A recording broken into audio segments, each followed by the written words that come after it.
हम्म. मी जॉब सोडते. का?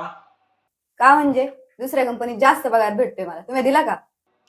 करू आपण एवढ्या 4 दिवसात.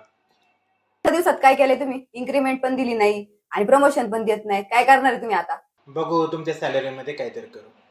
काही करू नका, एचआरचा फक्त त्या कंपनीच्या फोन येईल, तेवढी मेहरबानी करा, त्याला माझ्याबद्दल चांगलं सांगा, ठीक आहे? आलाय त्यांचा call. Sir sir sir please please चांगलं सांगा माझ्याबद्दल, लय चांगला इम्प्रेस असतो. हा हा, ती एम्प्लॉय ना? हो आहे ना आमच्या इथंच कामाला. नाही नाही, अजिबात घेऊ नका त्यांना. हो आम्हीच काढून टाकणार आहे त्यांना. हो हो, नक्का घेऊ. देवा तुझ्या गाभाऱ्याला